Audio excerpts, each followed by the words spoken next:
to VARINDIA News Hour. Digital advertising spend losses to reach $68 billion globally in 2022.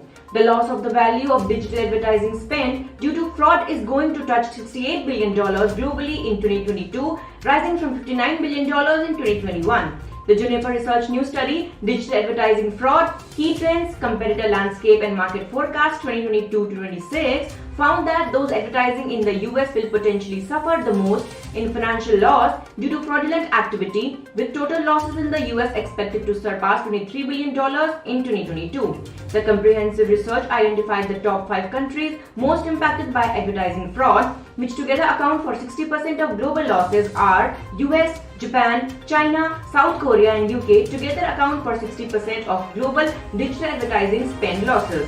The US represents the largest market for digital advertising spend, with high levels of internet penetration and elevated mobile app and browser usage, presenting strong opportunities for the display of promotional content.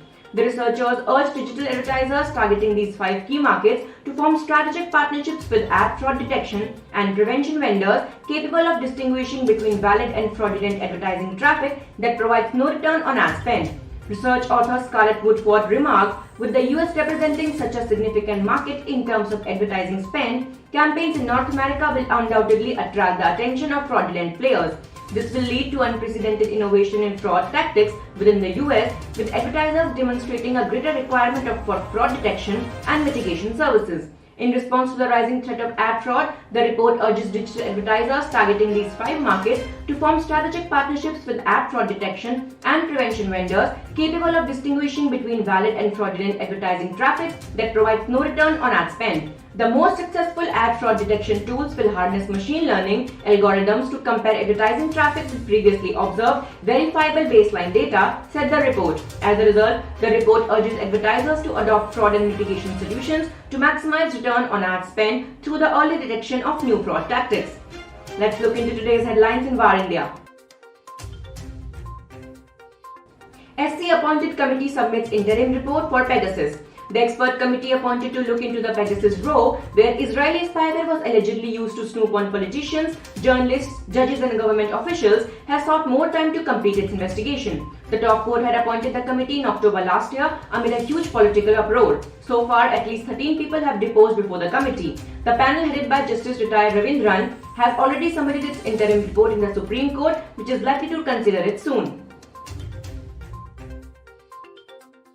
Convergent funds to buy stake in Jagsonpal Pharmaceuticals. Funds advised by Convergent Finance, a private equity firm, will acquire 43.7% stake in bulk drugs and formulations maker Jagsonpal Pharmaceuticals Limited for Rs 269 crore. The funds will buy the shares at Rs 235 apiece. Jagsonpal Pharmaceuticals has been publicly traded since 1986. Its products are primarily focused on women's health and orthopedics. This is the first bet where Convergent funds, the funds managed by Infinity Investment Management and advised by Convergent Finance, will get controlling stake in any firm. Warren Buffett buys Nubank after dumping Visa and Mastercard stock. Warren Buffett's Berkshire Hathaway has sold a combined $3.1 billion worth of shares in Visa and Mastercard and bought a $1 billion stake in Brazilian digital lender Nubank. Berkshire Hathaway reveals that it has sold Visa shares worth $1.8 billion and Mastercard shares worth $1.3 billion. Visa and Mastercard may be blue chip stocks, but Nubank has become one of the sensations of the fintech era, attracting around 50 million customers in Brazil, Mexico and Colombia. Lido Learning shut down its operations.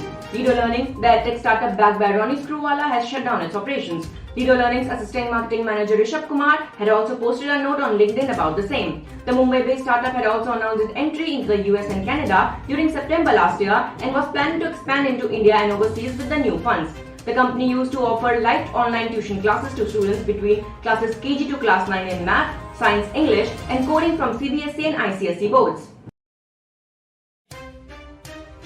Skael raises $38 million for effective enterprise processes. No-code platform Skael has raised $38 million in a Series A financing round led by RTP Global with participation from Bonfire Ventures and Dell Technologies Capital, bringing the company's total to $42 million. In practice, Skael offers automation tools designed to tackle particular tasks like refreshing and moving deals through customer relationship management software. No-code platforms let users create apps leveraging tools that don't require programming knowledge. That's all for now. Please like, share, comment and subscribe to VARINDIA News magazine. You can download the VARINDIA app from Google Play Store and Apple App Store for the latest news and updates. Stay tuned. Thank you.